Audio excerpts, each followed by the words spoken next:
Baik saudara, kita tadi malam sudah sampai di Nehemia pasal yang kedua, ayat yang pertama sampai dengan ayat yang ke-10. Bagaimana Nehemia akhirnya diizinkan oleh raja pulang, bahkan semua keperluannya dicukupi, bahkan dia dibawain surat agar para bupati-bupati dan penguasa-penguasa tidak mencegah dia, tapi harus menopang dia, dan dia membawa kuasa dari raja, saudara. Karena apa? Karena dia disertai Tuhan, ya. Lalu kita lanjutkan sekarang ayat yang ke-11, masih Nehemia pasal yang kedua. Judul perikopnya tekad untuk membangun kembali tembok Yerusalem. Ayat yang ke-11, maka tibalah aku di Yerusalem sesudah 3 hari aku di sana. Jadi sudah 3 hari dia di Yerusalem. Bangunlah aku pada malam hari bersama-sama beberapa orang saja yang menyertai aku.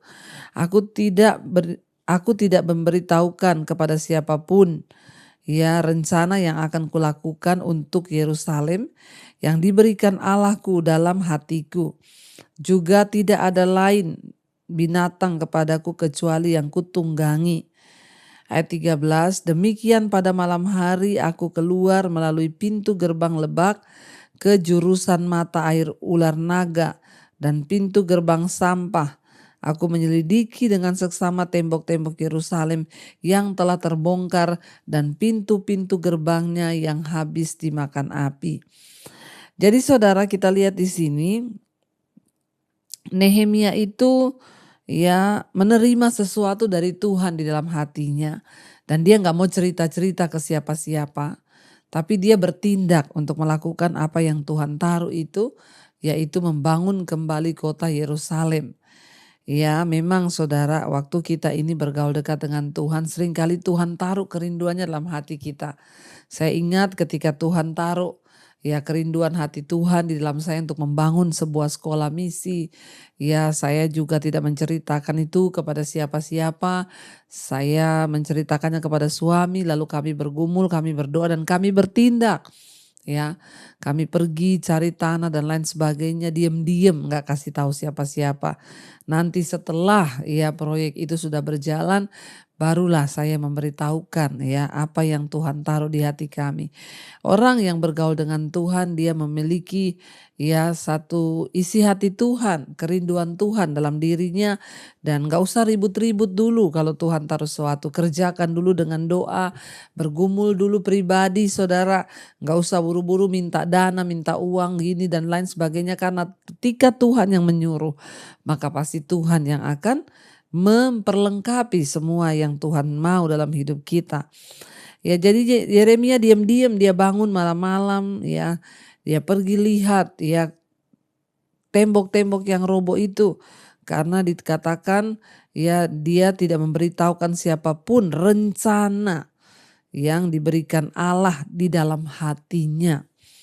Ya, dan dikatakan di sana dia sedih ketika melihat tembok-tembok Yerusalem yang sudah terbongkar, bahkan gerbangnya yang habis dimakan api ketika masa ya Yerusalem dihancurkan. Ayat 14, lalu aku meneruskan perjalanan ke pintu gerbang mata air dan ke kolam raja.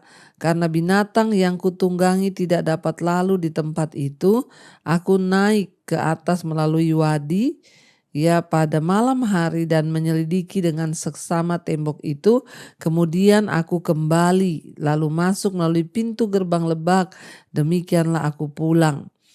Ayat 16, para penguasa tidak tahu kemana aku telah pergi dan apa yang telah kulakukan, karena sampai kini aku belum memberitahukan apa-apa kepada orang Yahudi, baik kepada para imam maupun kepada para pemuka, kepada para penguasa, dan kepada para petugas lainnya. Jadi Nehemia ini tiba-tiba diam-diam di Yerusalem dan menghabiskan beberapa hari untuk mengamati secara teliti, menaksir ya, melihat apa yang harus dia lakukan, karena ada satu kerinduan Tuhan ditaruh di hatinya saudara. Jadi dia pergi selidiki tembok-tembok yang roboh itu, dia pengen melihat apa yang akan dia lakukan. kita ini kalau bergaul dekat dengan Tuhan dan ditaruh kerinduan hati Tuhan, maka ada sebuah kerinduan di hati kita untuk melakukan apa visi Tuhan itu, saudara ya. Saya juga dulu dengan suami kita pergi ke Karanganyar sana, ya daerah Tawangmangu untuk cari tanah, cari tempat, berdua aja kita berdua saudara. Dan tidak ada yang tahu ya waktu itu apa yang Tuhan taruh. Tapi ketika kita berjalan dengan Tuhan, maka Tuhan sendiri yang akan menggenapi dan melengkapinya. Bahkan dikatakan Nehemia tidak ada yang tahu. Nggak ada satu orang pun yang tahu. Penguasa, petugas, keamanan, semua dia diam-diam melaksanakannya. Ya, dan dia mencari informasi. Ya, dengan teliti mempertimbangkan keadaan. Kemudian ya dia mulai ya menyusun sebuah strategi yang realistis ya sebelum dia menjalankan proyek Tuhan itu ya, dan dia melihat saudara semuanya dengan baik, dia periksa semua informasi dan dia ya yang pasti dia membawa dalam doa saudara, karena dia mau hanya kehendak Tuhan saja yang terjadi ya. Dan kita perlu meniru Nehemia ini, kalau ada apa-apa bawa dulu dalam doa, pastikan itu benar ya dari Tuhan. Jangan terburu-buru cerita sama orang atau bersaksi. Kalau sekarang tuh orang ya belum apa-apa sudah cerita, saudara, baru mau melakukan sesuatu udah cerita, udah cari dana. Ya, tapi Nehemia dia berdoa dulu, dia selidiki diam-diam, dia hitung semuanya. Ayat 17 dikatakan, berkatalah aku kepada mereka, kamu lihat kemalangan yang kita alami, yakni Yerusalem telah menjadi reruntuhan dan pintu-pintu gerbangnya telah terbakar. Mari kita bangun kembali tembok Yerusalem supaya kita tidak lagi dicela. Ketika aku beritahukan kepada mereka betapa murahnya tangan Allahku yang melindungi aku dan juga apa yang dikatakan Raja kepadaku, berkatalah mereka, kami siap untuk membangun.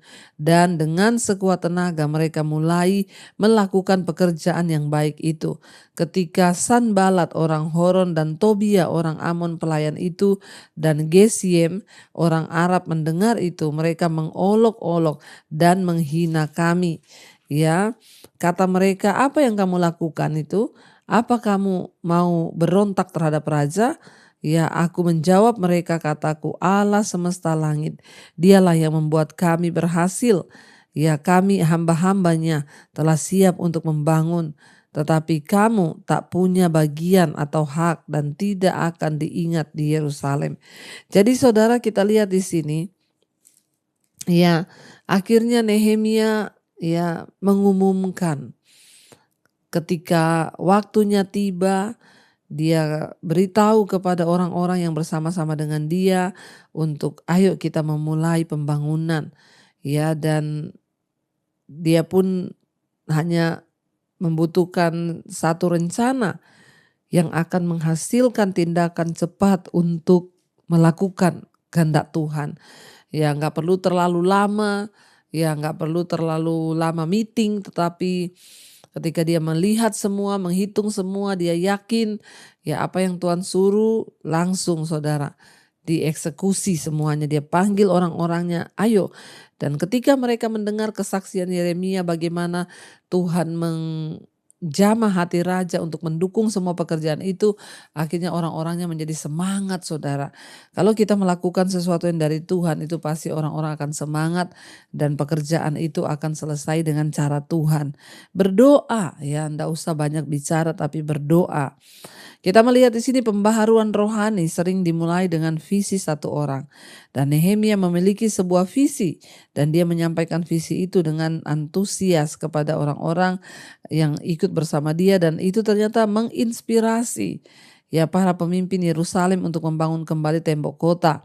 Ya, saudara, kita lihat di sini bahwa ya ketika Allah itu menanamkan sebuah visi atau ide dalam pikiran kita untuk melaksanakan sesuatu baginya, ya setelah kita berdoa, kita perhitungkan, barulah kita ceritakan kepada orang-orang yang Tuhan percayakan mereka juga memiliki roh yang sama tentunya dalam hati kita, dan dalam mereka punya satu panggilan yang sama seperti hati kita yang juga dari Tuhan.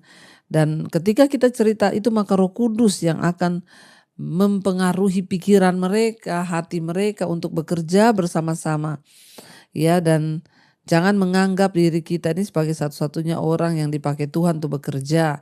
Seringkali Tuhan juga menggunakan ya orang-orang lain untuk mewujudkan setiap visi kita menjadi kenyataan, dan lalu itu akan mendorong, menginspirasi ya orang-orang lain.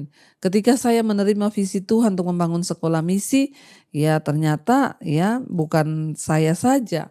Waktu saya mulai bertindak, ya dan akhirnya saya share semua itu, ada orang-orang yang dipakai Tuhan yang melibatkan orang lain untuk menggenapi. Ya tiba-tiba ada orang yang tergerak untuk menyerahkan tanah, ada orang yang tergerak untuk buat gambar, ada yang tergerak untuk borong pekerjaannya, ada orang yang tergerak untuk sumbang cat, untuk ini, dan saya tidak tahu, bahkan sampai hari ini mungkin saya nggak kenal. Tapi dari sini juga saya mengucapkan terima kasih karena kita semua ya visi Tuhan sudah terlaksana, saudara. Tuhan pakai kita semua ya untuk mengerjakan visinya. Tetapi lihat, selalu tidak ada orang yang tidak senang. Ya, dan dikatakan di sana bupati-bupati daerah sekitar itu Sanballat, Tobia, ya mereka mengolok-olok ya karena bagaimana Nehemia akan kembali membangun tembok Yerusalem, diputar balik, saudara. Mereka bilang, oh jadi kamu mencoba untuk melawan raja. Ya kemungkinan mereka itu mengancam bahwa mereka akan melaporkan ya pembangunan itu sebagai bentuk pengkhianatan. Musuh-musuh Nehemia ini juga ya mengatakan bahwa tembok-tembok itu tidak akan pernah bisa dibangun kembali karena kerusakannya sudah terlalu parah. Ya Nehemia tidak memberitahu mereka bahwa dia sudah mendapat izin dari raja untuk membangun kembali tembok-tembok itu, saudara. Tidak gampang, saudara yang pernah ke Yerusalem, kalau kita lihat secara mata tembok Yerusalem itu tebal. Dan kalau zaman dulu itu membangunnya bukan kayak zaman sekarang, ada semen, ada apa semua. Ya bagaimana mereka membangun dulu itu sesuatu yang sulit. Tapi kalau visi dari Tuhan itu tidak ada yang sulit, karena Tuhan yang akan bekerja menyelesaikan segala perkaranya. Karena itu saudara, biar kita mau dengar-dengaran pada Tuhan dan kita mau imani setiap visi yang dari Tuhan, supaya apapun yang kita kerjakan mendatangkan kemuliaan Tuhan. Mari kita tundukkan kepala, kita renungkan firman ini. Kami tahu dan percaya Tuhan, ketika kami berjalan bersama dengan Tuhan, maka tidak ada perkara yang mustahil. Tuhan sendiri yang menaruh kerinduan di hati kami, melakukan pekerjaan besar. Tuhan juga akan turut bekerja menggenapi setiap kerinduan Tuhan di hidup kami. Ajar kami menjadi orang-orang yang menangkap visi Tuhan di akhir zaman, terlibat di dalam kerinduan hati Tuhan, untuk nama Tuhan boleh dipuji dan dipermuliakan, bahkan melakukan sesuatu bagi kepentingan kerajaan-Mu selama kami hidup di dunia ini Bapa. Terima kasih Tuhan, berkati setiap anak-anak-Mu, pertajam pendengaran mereka, pertajam visi panggilan mereka Tuhan, masing-masing dimanapun mereka berada. Tuhan berbicara kepada kami, sampaikan kerinduan-Mu, jadikan kami Tuhan peka untuk mendengar apa yang Tuhan mau. Berkati setiap anak-anak-Mu juga yang sedang dalam pergumulan yang berat, Tuhan menjadi penolong, dan tepat pada waktunya Tuhan pertolongan-Mu turun atas setiap anak-anak-Mu. Berkati Bapa setiap mereka yang terikat dengan dosa-dosa yang ingin keluar, Tuhan bebaskan, Tuhan pulihkan. Yang terikat dengan kenajisan, percabulan, homoseksual, lesbian, perselingkuhan, obat-obatan terlarang, rokok, narkoba, minuman keras, judi, kemarahan, pertikaian, kebencian, ketakutan, intimidasi iblis. Kami tolak semuanya dalam nama Tuhan Yesus. Berkati setiap anak-anak-Mu Bapa. Bawa kami dalam perjalanan hidup kami terus memuliakan Tuhan. Setiap mereka yang terbaring sakit hari ini, mari saudara letakkan tangan-Mu di bagian yang sakit. Berkatakan dalam nama Tuhan Yesus, aku percaya ada kesembuhan dalam nama Yesus. Berkati setiap anak-anak-Mu yang terlilit masalah hutang piutang, keuangan, yang ingin menjual aset. Tuhan turut bekerja mendatangkan kebaikan. Waktu kami berharap sungguh kepada Tuhan, tidak ada perkara yang mustahil bagi Tuhan. Kau berkati Bapa setiap anak-anak-Mu yang hari-hari ini juga dalam beban yang berat, dalam kehidupan yang berat. Tuhan tolong agar setiap kami boleh sungguh-sungguh menjadi anak-anak yang menyenangkan hati Tuhan senantiasa apapun pergumulan kami. Tuhan, biarlah kami terus hidup dalam kebenaran-Mu. Yang rindu punya keturunan, bukakan kandungan yang tertutup Bapa, agar iman kami terus tumbuh dalam Engkau. Berkati Tuhan setiap anak-anak-Mu yang hari-hari ini Tuhan sedang merindukan pemulihan dalam keluarga, rumah tangga, Tuhan pulihkan kembali. Berkati bangsa dan negara kami Indonesia, jamah dan lawat Tuhan Bapak Presiden Jokowi, biarlah apa yang sudah dia kerjakan boleh mendatangkan berkat bagi bangsa ini. Berkati juga calon presiden yang akan dilantik Tuhan, roh takut akan Tuhan ada dalam hidup mereka.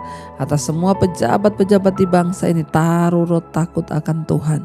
Terima kasih Bapa, biar Indonesia boleh memuliakan nama Tuhan dari Sabang sampai Merauke, tercurah hujan pertobatan. Juga di atas semua bangsa-bangsa di 5 benua, Asia, Afrika, Amerika, Eropa, Australia, Tuhan curahkan berkat-Mu. Terjadi hujan pertobatan atas setiap orang-orang kembali kepada Tuhan. Terima kasih Bapa. Kami tahu dan percaya setiap doa kami mendapatkan jawaban di dalam Engkau. Mari buka hati dan tanganmu saudara, karena itu terimalah kiranya berkat, rahmat, anugerah dari Allah Bapa, cinta kasih dari Tuhan Yesus Kristus turun atas hidup setiap kita mulai hari ini, bahkan sampai kali yang kedua Tuhan Yesus datang kembali menjemput setiap kita. Nama kita tercatat di dalam kitab kehidupan. Dalam nama Tuhan Yesus yang percaya diberkati Tuhan, katakan bersama, amin, amin, amin. Tuhan Yesus memberkati, shalom dan Immanuel. Kau yang pegang tanganku, kau yang sentuh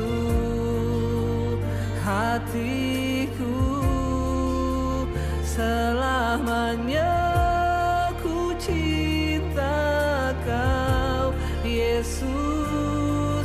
Selamanya ku menyembah-Mu,